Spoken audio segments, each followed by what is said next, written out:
Prenons le temps d'étudier la parole de Dieu avec le sermon intitulé « Prêchons la gloire de Jérusalem au monde entier ».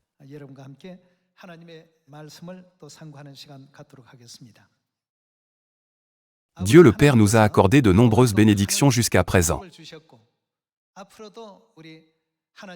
Par conséquent, je crois que l'Église de Dieu continuera à s'élever puissamment vers le royaume éternel des cieux sous la conduite et le leadership de Père Christ Ansanron et de Mère Céleste, la Nouvelle Jérusalem. Le titre du sermon d'aujourd'hui, « Prêchons la gloire de Jérusalem au monde entier », contient la volonté importante de Dieu qu'il nous a confiée à cette époque.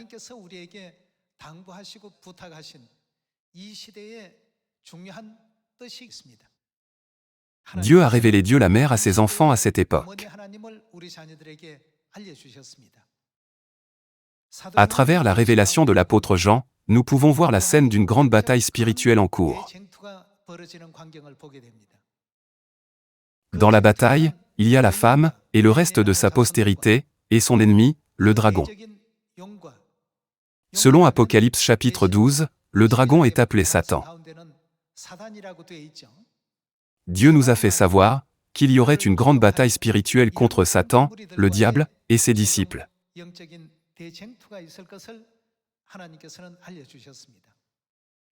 Cependant, pendant longtemps, les religieux du monde ont considéré Dieu uniquement comme Dieu le Père.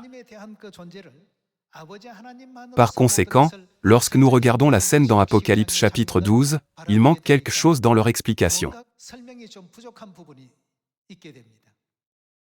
Pour ceux qui ne connaissent pas l'existence de Dieu la Mère, ils ne peuvent pas pleinement saisir la véritable signification de la scène décrite dans Apocalypse chapitre 12.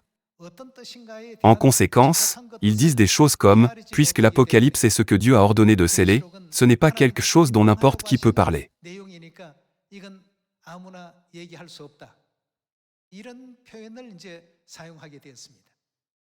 Cependant, Père Céleste Ansanron nous a clairement révélé que nous devons avoir Mère Céleste.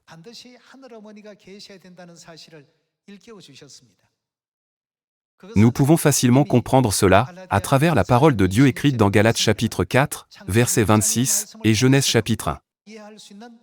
N'est-ce pas déjà enregistré dans la Bible comme preuve? Il est écrit que les systèmes terrestres sont des images et des ombres des systèmes célestes. Lorsque nous regardons le système familial terrestre, il doit également y avoir une mère dans le système familial céleste. Dans l'histoire de la création d'Adam et Ève, Dieu a créé Ève, une femme, à partir de la côte d'Adam.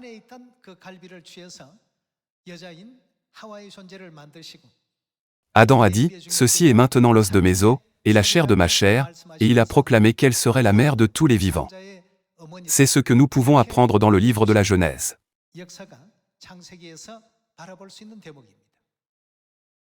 Alors, pourquoi Dieu le Père ne l'a-t-il pas révélé plus clairement au temps du Père, mais seulement mentionné dans la révélation de Jean?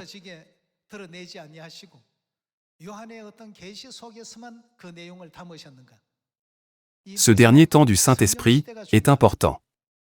Au temps du Saint-Esprit, où se tiendront tous ceux qui ne se tiennent pas du côté de Mère Céleste? L'apôtre Jean a écrit dans Apocalypse chapitre 12 qu'ils se tiendront du côté de Satan. C'est pourquoi beaucoup de faux prophètes et de faux Christ apparaîtront à cette époque. Dans des moments comme ceux-ci, de quel côté le peuple céleste devrait-il se tenir? Quelle parole Père nous a-t-il donnée, afin que nous puissions toujours nous tenir du côté de notre Mère Céleste, la Jérusalem? Élisée a suivi Élie, Josué a suivi Moïse, Pierre a suivi Jésus, et je suis mère.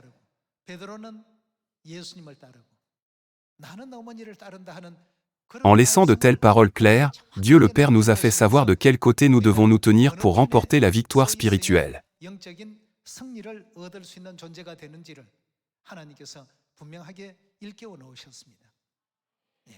Par conséquent, vers qui doivent venir tous ceux qui veulent recevoir la vie et entrer dans le royaume des cieux? Ils doivent venir à Mère Céleste. Cela n'est-il pas contenu dans les paroles de l'Esprit et de l'Épouse, « Viens » dans Apocalypse chapitre 22, verset 17? Père Céleste, craignant que ses enfants n'aient aucun discernement dans la grande bataille spirituelle, qui aura lieu à la dernière époque, nous a éveillés au fait que l'endroit où Mère Céleste demeure est Sion, que l'endroit où elle demeure est notre siège principal, et que l'endroit où elle demeure est le refuge du salut. Par conséquent, toute l'humanité doit venir à elle. Il nous a laissé cette leçon avant de monter. En gardant ce message clair dans nos cœurs, examinons la scène écrite dans Apocalypse chapitre 12.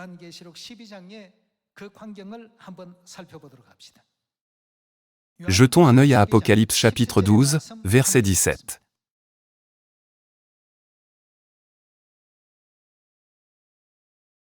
Chapitre 12, verset 17. Et le dragon fut irrité contre la femme, et il s'en alla.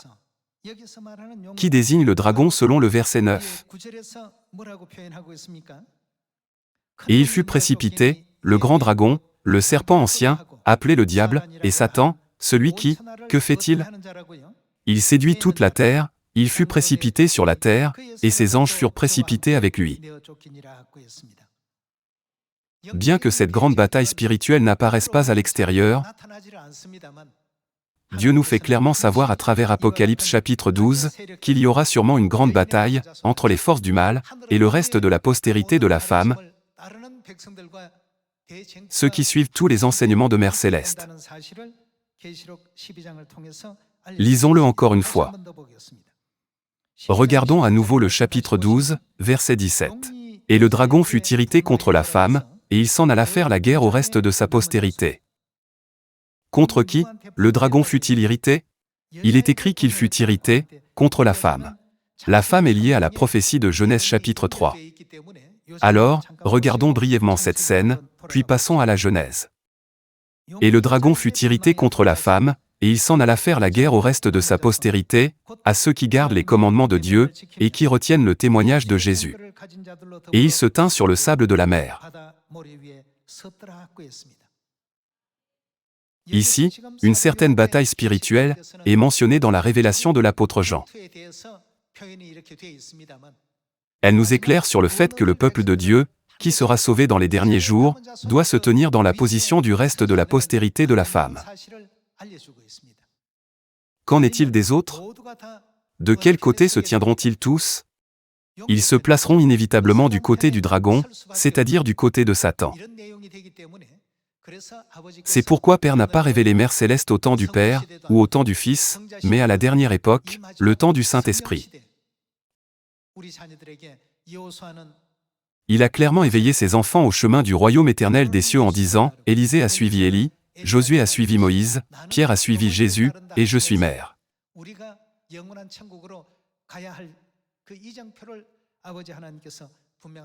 Alors, à quel passage se rattache la révélation d'apôtre Jean dans Apocalypse chapitre 12, verset 17? Jetons un œil à la Genèse chapitre 3, verset 15.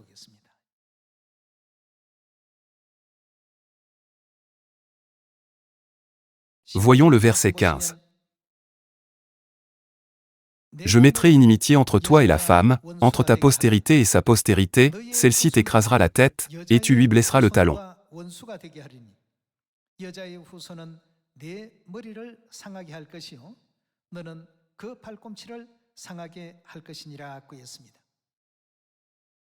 C'est la scène où Dieu a puni le serpent, qui a tenté Adam et Ève. Ici, je désigne Dieu, et toi désigne le serpent. Que fera Dieu? Il mettra de l'inimitié entre le serpent et la femme. Je mettrai inimitié entre toi et la femme, entre ta postérité et sa postérité, celle-ci t'écrasera la tête, et tu lui blesseras le talon.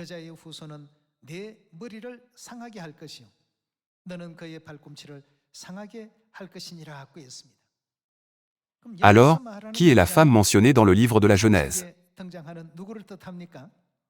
Elle est Ève. Comme vous le savez tous, Ève n'a-t-elle pas été formée de la côte d'Adam?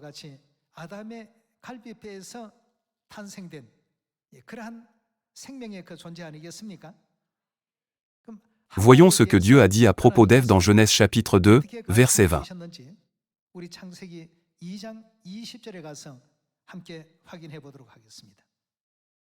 Jetons un œil au chapitre 2, verset 20. Et l'homme donna des noms à tout le bétail, aux oiseaux du ciel, et à tous les animaux des champs, mais, pour l'homme, il ne trouva point d'aide semblable à lui.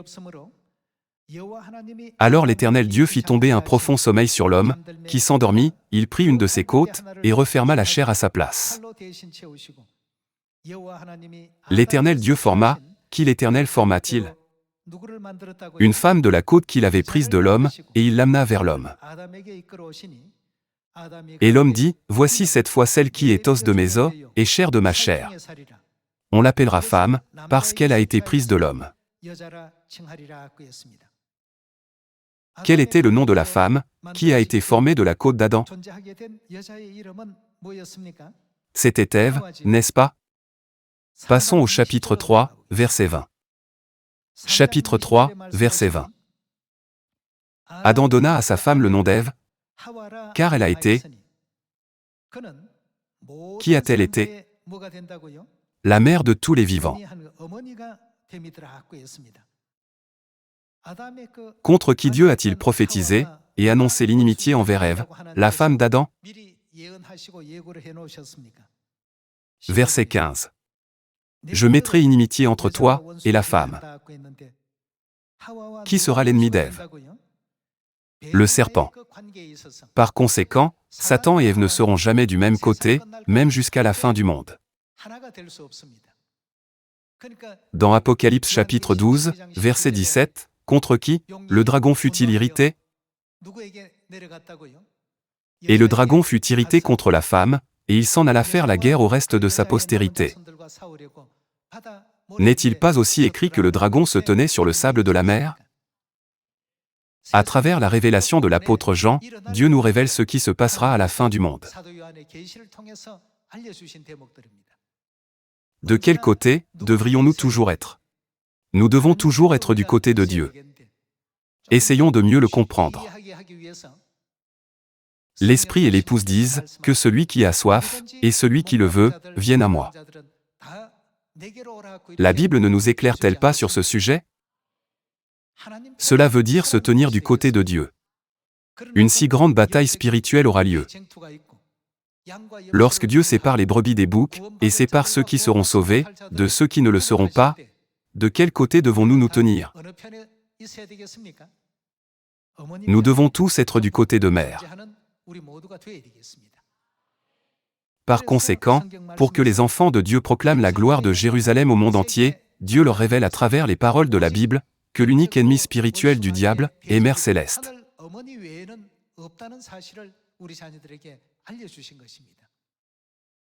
Tout comme Élisée a suivi Élie, Josué a suivi Moïse, et Pierre a suivi Jésus, Père a aussi montré l'exemple en disant « Je suis mère » pour montrer à ses enfants que Mère Céleste existe. Par conséquent, pour recevoir la vie éternelle dans le royaume éternel des cieux, nous devons absolument comprendre et réaliser l'existence de Mère Céleste, n'est-ce pas? N'est-ce pas pour cette raison que Dieu est venu sur cette terre au temps du Saint-Esprit, et nous a fait connaître l'existence de Mère? Voyons Jérémie chapitre 3, verset 17.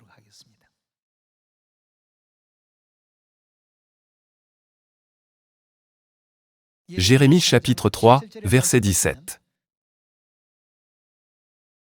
En ce temps-là, on appellera Jérusalem. Comment appellera-t-on Jérusalem? Le trône de l'Éternel, toutes les nations s'assembleront à Jérusalem, au nom de l'Éternel, et elles ne suivront plus les penchants de leur mauvais cœur.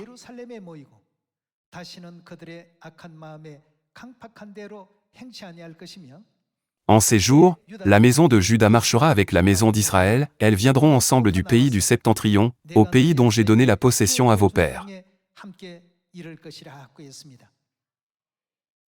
Que feront toutes les nations à Jérusalem? Ils se réuniront à Jérusalem.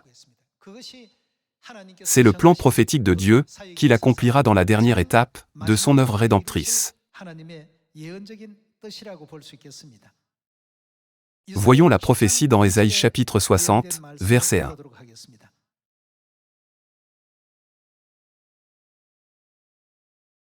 Chapitre 60, verset 1. Jetons un œil au chapitre 60, verset 1. Lève-toi, sois éclairé, car ta lumière arrive, et la gloire de l'Éternel se lève sur toi. Voici, les ténèbres couvrent la terre, et l'obscurité les peuples, mais sur toi l'Éternel se lève, sur toi sa gloire apparaît.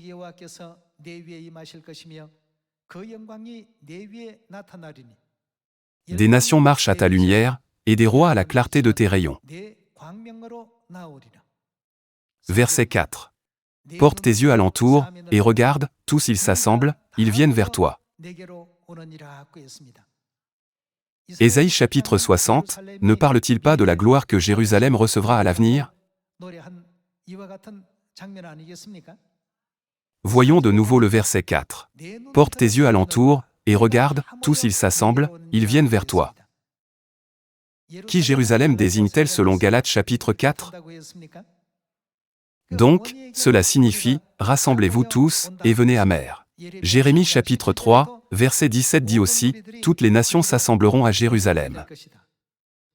À qui viendront tous ceux qui doivent être sauvés? Ils viendront à mer à Jérusalem. En revanche, ceux qui ne le feront pas, seront sous la puissance de Satan, selon la révélation de l'apôtre Jean dans Apocalypse chapitre 12, verset 17.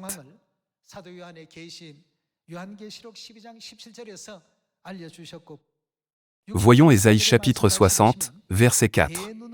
Porte tes yeux alentour, et regarde, tous ils s'assemblent, ils viennent vers toi, tes fils arrivent de loin, et tes filles sont portées sur les bras.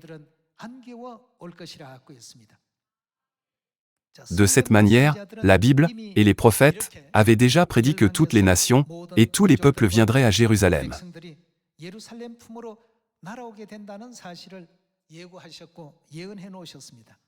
Passons au verset 8. Qui sont ceux-là qui volent comme des nuées, comme des colombes vers leur colombier?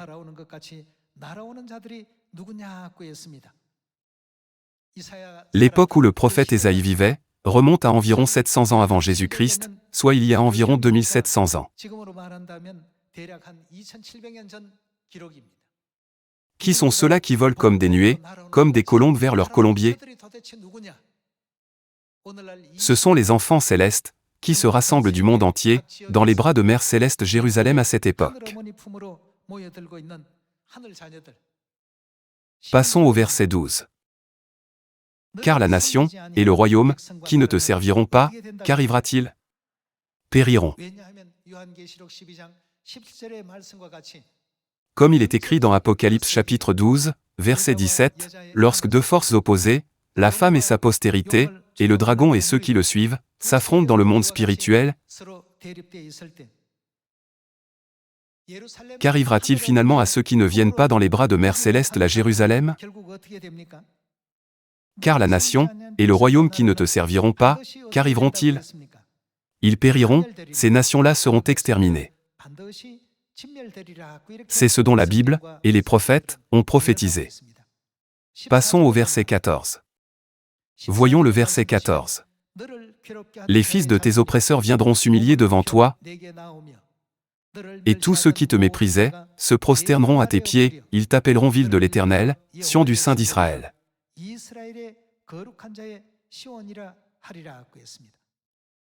Passons au verset 20. Ton soleil ne se couchera plus, et ta lune ne s'obscurcira plus, car l'Éternel sera ta lumière à toujours, et les jours de ton deuil seront passés. Alors, lorsque la femme, et le reste de sa postérité, combattent le dragon, et ses disciples, être du côté de Mère Céleste, représenté comme la femme, ou du côté du dragon, peut être considéré comme le critère ultime, et la norme finale pour le salut.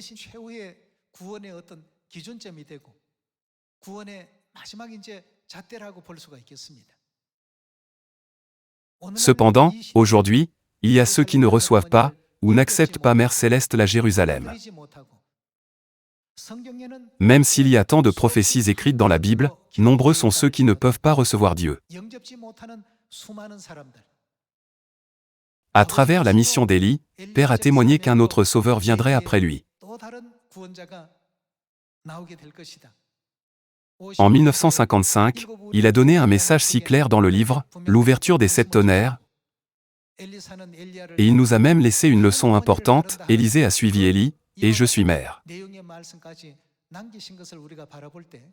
À cet égard, de quel côté devrions-nous être en cette époque?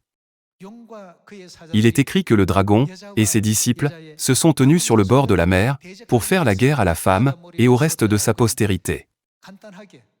Pour le dire simplement, si la femme et sa postérité se tiennent à droite, et le dragon et ses anges à gauche, de quel côté devons-nous choisir de nous tenir? Apocalypse chapitre 12 nous donne la réponse. Par conséquent, celui qui a soif doit aller à l'endroit où se trouve l'esprit et l'épouse. Où cela se trouve-t-il? C'est Sion. C'est une scène prophétique qui nous éveille à la vérité, que nous devons vite retourner à Sion et y entrer. Comme nous l'avons étudié jusqu'ici, Dieu nous l'a déjà montré dans Genèse chapitre 3. Afin que nous ne perdions pas le salut du royaume des cieux, que Dieu a préparé pour nous au temps du Saint-Esprit, la Bible, qui nous sert de boussole et de guide spirituel, se focalise sur Mère Céleste la Jérusalem. La Bible souhaite que tous les gens cherchent et trouvent Mère Céleste. Par conséquent, dans Ésaïe chapitre 60, selon la Bible, qu'est-ce que nous devons faire, sans cacher la lumière de la gloire de Jérusalem? Nous devons éclairer sa lumière. Passons à Ésaïe chapitre 62. Ésaïe chapitre 62, verset 6. Sur tes murs, Jérusalem, j'ai placé des gardes, ils ne se tairont ni jour, ni nuit. Vous qui la rappelez au souvenir de l'Éternel, point de repos pour vous. Et ne lui laissez aucun relâche, jusqu'à ce qu'il rétablisse. Qui Dieu établira-t-il? Jérusalem, et la rende glorieuse sur la terre.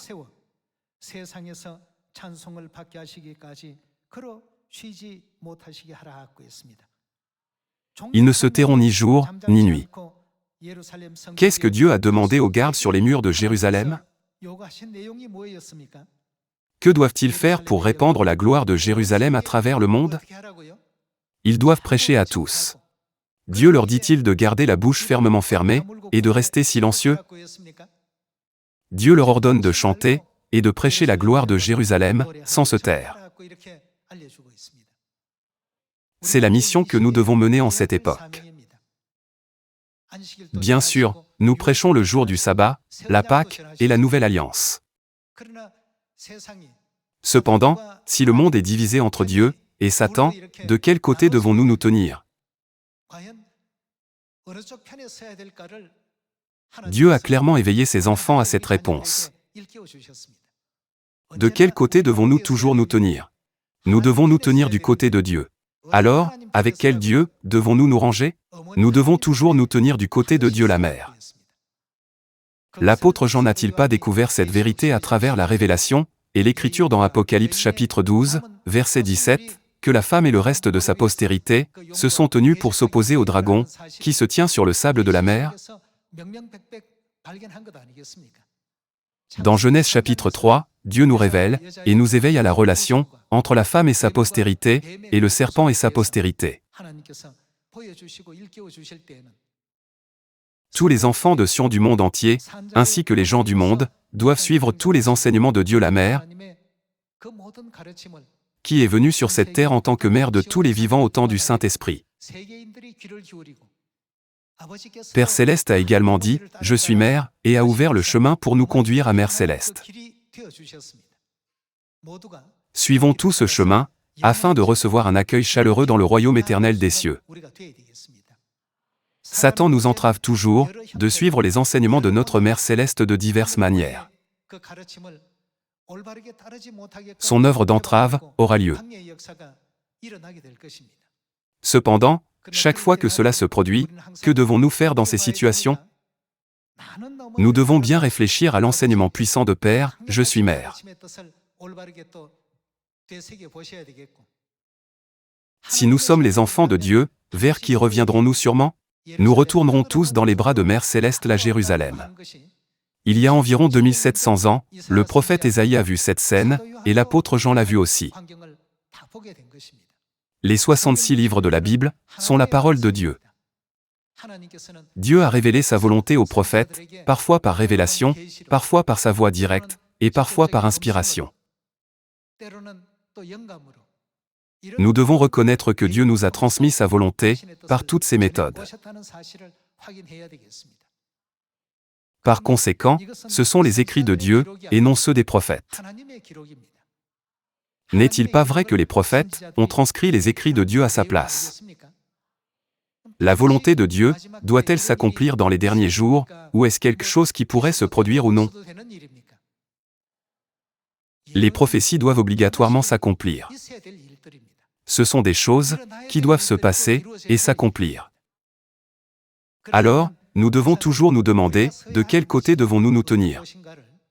Efforçons-nous tous de devenir des gardes sur les murs de Jérusalem, en définissant correctement notre direction spirituelle et notre état d'esprit, afin de pouvoir participer à l'œuvre du salut, menée par Mère Céleste la Jérusalem. Bénéficions au monde et transmettons les vrais enseignements, et l'éveil à ceux qui n'ont pas encore compris, afin que tous puissent retourner dans les bras de Mère Céleste.